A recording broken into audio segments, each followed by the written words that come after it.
Hello, everybody, and welcome to this episode of Mastering Midlife, How to Thrive When the World Asks the Most of You. I am your host, Mark Silverman. Today, I'm joined by a good friend, a mentor, a colleague, just someone who has enhanced my life in so many ways. I am thrilled to share him with you. His name is Gordon Bernhardt, and he's the master of connecting great people. He has a book, actually 13, 14, 15 books called Profiles in Success, where he interviews some of the most successful people in the Washington, D.C. metro area and tells their story. The thing that he finds intriguing is usually how they rose from challenge or how they give back to the community, and it's really a fun thing. He's also the CEO of Bernhardt Wealth Management, and pleased to give you Gordon. Thank you, Mark. Pleasure to be here. So Gordon's here to tell us about his walk, his adventure last year, doing the Camino de Santiago. Gordon told me about this during a breakfast earlier in the year, and I thought it would be wonderful to talk about the importance of having an adventure. He told me what it meant to him to do this walk, and I thought sharing this with the audience would be a really great idea. So Gordon, what made you go and take how long was the walk? So I walked for 35 days and I was out of the office for 49 days. Wow. We'll talk about you taking actually taking 49 days off of a company with your name on it. But what is the Camino de Santiago? So the Camino de Santiago is an ancient pilgrimage. So if you think about it, so its roots go back to the Apostle James. So when Christ was crucified, he had 12 apostles, obviously. And they dispersed throughout all the world basically, and James went up to Spain. Was basically where he went, and on a subsequent trip to Jerusalem, he was beheaded. His disciples carried his body back to Spain, where it was buried and was basically lost. I think there was a lot of turmoil at that time. So around 800 A.D., his body was rediscovered, what they thought was his body anyway, and was basically moved, and a cathedral was built around it. And so at that time, then pilgrims, at that time it was Christians would walk from all over Europe to Santiago to pay homage to the Apostle James.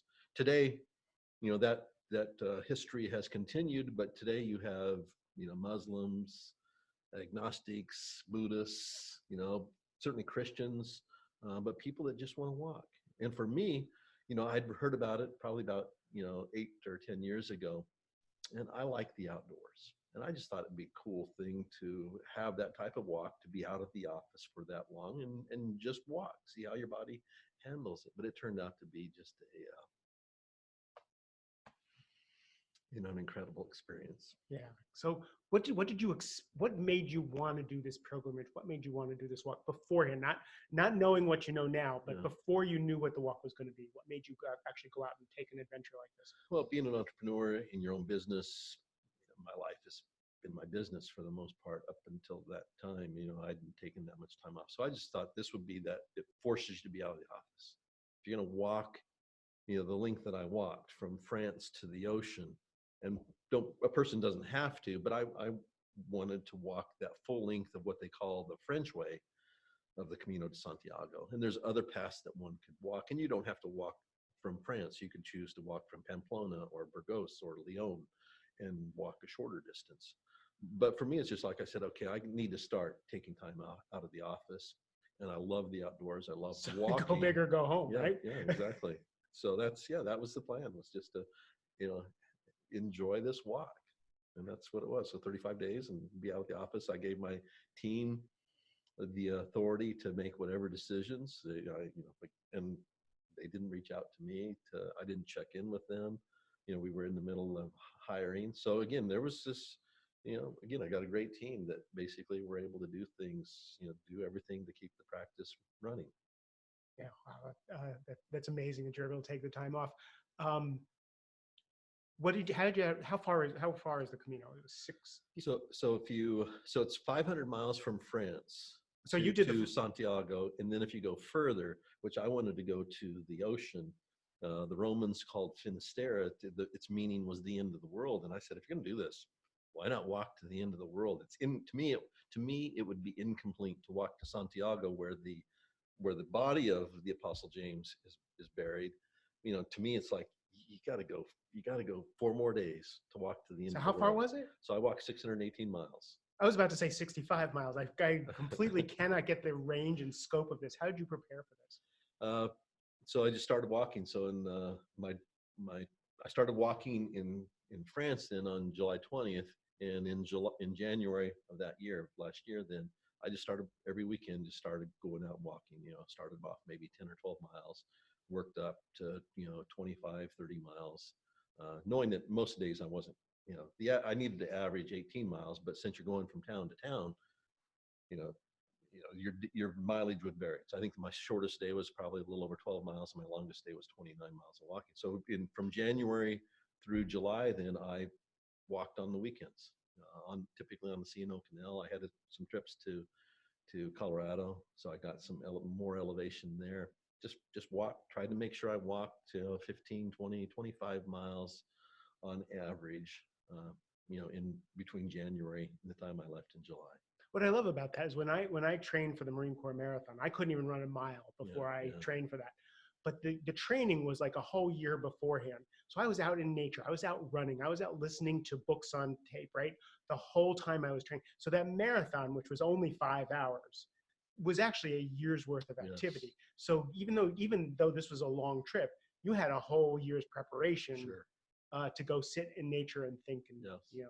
so that must have been a change in your routine. Yeah, definitely. Because you gotta. I needed to. I needed to be walking because if you don't mind. So one of my fears was failure. 3 years before, in 2015, I had taken a train to Cumberland, Maryland, and I wanted to walk back on the C&O Canal. So that's 184 and a half miles from Cumberland, then to Washington, D.C., to Georgetown. And I thought that would be it's an easy walk. It's only 184 miles, not 618, because I knew I would be doing the Camino at some point. Just 2015 wasn't the year. So I thought, it's only 184 miles, I should be able to do that. And there's no elevation. You're basically following the river, to Georgetown. And 90 miles in, my feet hurt. I couldn't walk any further, and I quit. And so, and friends knew I was doing this, so I had the shame of failure, the embarrassment of not being able to do it was tough. So I knew I needed to prepare. But the interesting thing is for me is that, again, you never know whether your body's going to be able to do something until you attempt to do it. And so on the day that I began walking from France and that first day you're crossing the Pyrenees, then I can remember having breakfast that morning and I was nauseous. I felt like I wanted to throw up, and what it was, and the bottom line, I knew I wasn't sick. I know what it was. It's just the anxiety, knowing that here I've taken this very public step that I'm going to try to walk the Camino, and in my mind I'm thinking I failed before, but so what happens now if I fail? How am I going to be able to basically show my face in public if I fail? But that failure was vital. As you know, as a coach, failure is a positive if we learn from it. So what I learned was that I've got unusual feet. I've got hammer toes. I got a custom orthotic.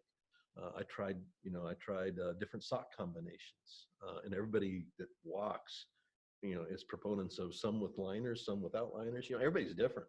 So I tried everything, and I tried. Before I actually went through 7 different pair of shoes. Bought one. If it didn't work, return it. And so I took the 7th pair of shoes to Spain. So all of those things. So I just on that day that I began walking. So on July 20th, again being nauseous, finally just said, take the first step. And once you take the first step, it's the pain, the pain of walking, the soreness, fatigue. You face that, but that nauseous, the uneasiness, the nervousness went away. How many people started with you? So the Camino, there's probably somebody starting every single day. So but didn't you say a lot of people dropped off because they just couldn't? Well, there were people. I met a person in I can't remember the town, but I met a person, and I don't know. He'd completed the Camino 2 years before, and his son wanted to do it with him. And at this particular, when I met him, his feet, I didn't see his feet, but you could tell the way he was walking. He was walking in immense pain. Went to see a doctor the day after I met him. doctor said, you're going home. So yeah, if people don't prepare, you're going to have blisters. I think one of the things is everybody's going to have blisters. Right. It's just if you don't have the proper equipment, if you haven't prepared, you're going to be in immense pain and possibly if you got infected blisters, you might have to quit. Yeah, that's incredible. So tell me some of the adventures. What are the things that stuck with you that you think people would like to hear about? Yeah, so it was just, to me, again, that like I said, it touches your heart, and I had no, like I said, I just wanted to walk. But the Camino gives you what you need. And sometimes we don't know what we need.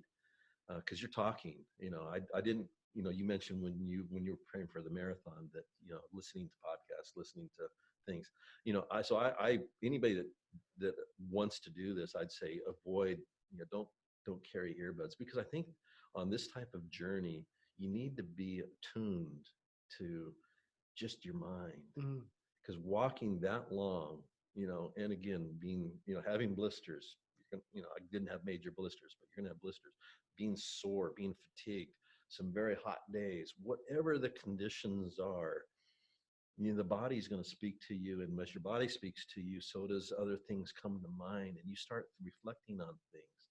And that's what happened. So here again, like I said, I didn't go there looking for anything, anticipating anything, but the cool things that were happening were just relationships. So on day one, you start this walk. The neat things is the people I met that first day became the people that I was closest to on the entire journey, even though I didn't necessarily see them every day. So, and I'm the type of guy who doesn't need anybody. I just walk, and I'm gonna power through anything. So I don't need anybody to help me on a journey. That's the kind of person I am. But these people, we all bonded. I think we encouraged, we strengthened each other, and that's what these people did for me. Is that bond that I developed with them. When I didn't see them, I missed them. And I was able to. While there were 3 Austrians I met that first day, 1 German, 2 Hungarians, and they all and some of them didn't plan to walk the whole thing, but to walk into Santiago with 3 of them was one of the neatest experiences. So relationships was incredibly important on this journey. As you walk, like I said, the things that you think about that just come to mind. And one of my favorites is simply this ants. I grew up on a farm in Nebraska. We've all seen ants, but the thing is, have we really seen ants? And that's what I thought. So you experienced ants instead of seeing them for the first time. In a different way. What did you experience about ants? So the cool thing was that, again, I think in some respects we, again, when I saw them in Nebraska growing up, there were ants there, just like there are ants here in Virginia. We see them, but if we're, when I'm on a tractor on the farm, I don't pay attention. I don't see the ants down there. So here you're walking and you see these beautiful ants, red ants, and the ant lines that they walk in. It's just magical to see these soldiers, walking these ant lines, and they were numerous ant lines. And I just found it fascinating. I'd walk, and sometimes I'd just stand there for a few minutes just watching those ants. Because like I said, it's like, I've seen them, but I haven't really experienced or seen them. So, but it reminded me then just, in life, what other things, especially in the Washington, D.C. area, we live in this fast-paced world. What are the other things that you or I are missing that we just don't take the time to reflect upon, the beauty that may be around us, or the people that are around us, the needs of the people around us. So and what did you find out when you came? What did you find when you came back and you were actually looking for those things? I think you're just more observant of what's around you. And I think it made, and it wasn't just the beauty of the things around you, but it just also thought to me, just saying, what's really important in life. And so maybe those ants to me were, the people in our lives. Maybe we should be spending more quality of time with the people in our lives. Maybe it's when we're in a grocery store line, maybe to acknowledge and say something, a kind word, share a kind word, to pay it forward in some little way. those are the things that those ants, that's what they told me, just watching them. And that was a cool experience as a So I have a shaman on the show towards the end of the month who talks to wolves and talks to animals and spirits, and now I have a wealth manager who talks to ants and gets. So this is real, folks. yeah. Uh, What'd you bring? What did you bring back that was unexpected? the well, just again, the heart, the my heart has changed, because I can sit and think about that thing and just the gratitude. I think gratitude is probably the number one. You can't walk without feeling this tremendous sense of gratitude. One, my team for one thing, but the people I met, it just, everything that happened, it just reminded you of, we have so much to be grateful for. The I think as a coach, if you don't mind me sharing this, I think too, there was one day I was walking. This was a day before we entered the Meseta region, Meseta or Mesita, and there were some. You could tell that there were some pilgrims that had this, this fear, this dread of the Meseta. And I know it was supposed to be hot, and it was very hot.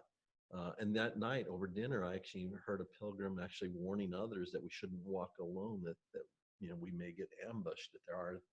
That types of violence out on the trail. And I had read several books about the Camino, and I hadn't, and I had never read any of that stuff. And all of a sudden now, in my mind, I'm going to bed that night with this seed of fear, the seed of doubt. What did I miss, and do I need to be careful?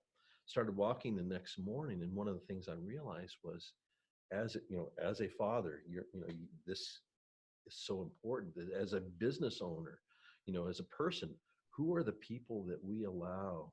Who are those people in the circle of influence in our lives that we allow to have influence, to give us that encouragement, or maybe hold us back? And as a teenager, we want our children, right, to not to be empowered, to have the people who uplift and encourage them. And so that, just as I walked that day, I basically said, it takes so much energy to remove that negativity, that fear out of our mind. And so we do have to be careful about who we allow in our inner circle to coach us, to encourage us. It's important to have those sources of input, but man, if we got to control it, and as a teenager, we got to allow our children to basically, again, have the right people in their lives. So, and the Meseta, to be honest with you, was one of the best walks. I loved walking through the Meseta. Yet I started this with this fear, this doubt. Am I missing something? And is it worse than I thought it would be? It was an incredible experience. So when we had breakfast, the thing that you kept saying to me was, everybody needs to take this walk. Everybody needs to have this experience. And if they don't walk this, they need to walk the Appalachian Trail. Everybody needs to go out for a walk. Why? Well, so I say there's 4 numbers I'm going to share with you. And I think they're numbers that if you think about whatever the number is, the numbers I created, and if you were to do it, what are your numbers going to be? So number 1, is one of the numbers, and I'll tell you what number 1 means. Certainly the 35, I've already kind of told you what 35 is, 49, and the 618. So I'm going to say 1 for last. So the 35 days was my 35 days of physically walking. And I think that walking a great distance is empowering. If I just taken a walk, if I just planned to walk 100 miles, could have done it in 4 days and been done, but I wouldn't have had the same experience, because I probably wouldn't have had the muscle soreness, the blisters, whatever I would have been faced with probably in 4 days. It's not enough for the trail to work. So what you're saying is some of the breakdown is actually part of the breakthrough. Yes, that's correct. So, wow. So the 35 days for me was the distance. I had planned to walk that distance. So if a person can't take off that much time, and there were a lot of people that said they couldn't take off that much time, so they walked shorter distance. But I would still encourage somebody to say, okay, what is that day? And then double it. So if they think they can take off 7 days, 10 days, double it, because there's no doubt in my mind that we can probably find a way. to find more Right. time. If you could, most people could. Yeah.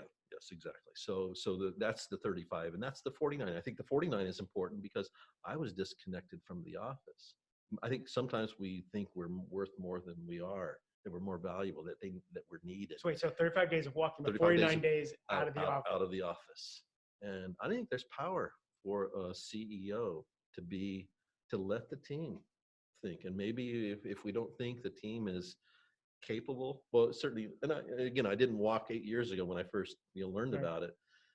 But there is, as you build the team, I bet they can do more than Part of my keynote speeches usually are about can you take your grubby hands off the wheel for just a moment to see what you've created, what you've built. So yeah, I agree. So again, for me, it was being out of the office, disconnected from them for 49 days, and coming back. When they picked me up at the airport, I came in. We shared a Santiago cake. But I didn't go back to my office, so I still had a 4 days to basically unwind in Washington, D.C. The 618 was the miles, same as the days. If you think you can only do 100 miles, 250 miles, again, double it, because there's no doubt in my mind that we physically, I think David Goggins, who was a SEAL, wrote this book. I think it's Can't Hurt Me. And he basically claims that once we think we've reached our limit, you can do 40% more. And I think there's truth to that. They say that if you can run 10 miles, you can run a marathon. Yeah. It may hurt, but you can run it. Yeah. So what was the one? So the one represents the shoes. I actually wore out my shoes 9 days before I finished walking. And so I debated, do I get new shoes? How do I finish this knowing there's still 9 more days? And then what I ended up doing, because I knew that if I got the wrong pair of shoes, that I could have the worst 9 days of this, what at that point was an incredible journey.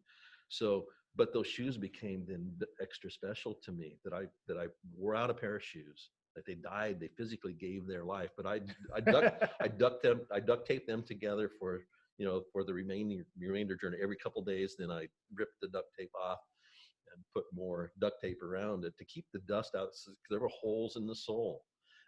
And then when I reached Finisterre, I left them at a pilgrim statue, just as kind of that, almost that sacrifice, as a symbol. Gave them a decent burial. And pilgrims, those of us who walk, we are pilgrims or peregrinos, and so you typically leave things behind. So I left the shoes, but I took the shoelaces and I have them in a shadow box that I created as a memory, that those shoes are an important part of my journey. And had the shoes not worn out, I probably wouldn't, they wouldn't be as meaningful to me. But the fact they died, makes the Camino even more special. That's cool. So what would you like to leave everybody with from this adventure? So I'd say, again, do it. I think there is power to walking, making this commitment. And I'll, and keep in mind too, I think one of the benefits is not just those doing more than you think you can do, but it's you will have so much freedom. And when you walk, so carry that, I had a 22-pound backpack. And so again, that represented a burden, that we all carried. So that made it, don't shortchange yourself. Again, push yourself on the days, the miles, carry that burden. There were some people that had their bag transported, but I think there is power again to carrying that burden along the way, and walking. And if you don't, and on all those things will then, I think, allow you to have a much better experience along the trail. I did take photos along the way, and I love photography.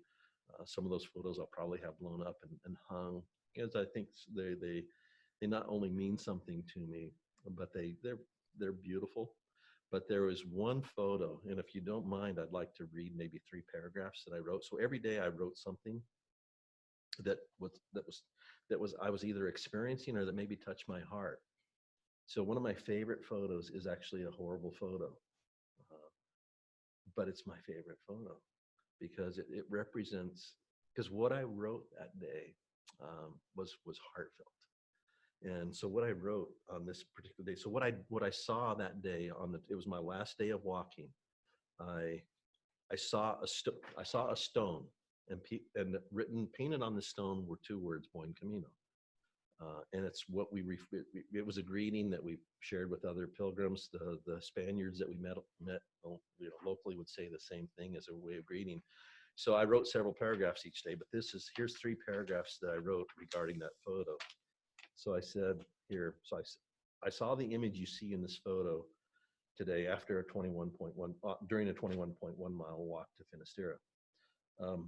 Buen Camino is a term pilgrims tell each other, and a term many locals tell the pilgrims when they walk by.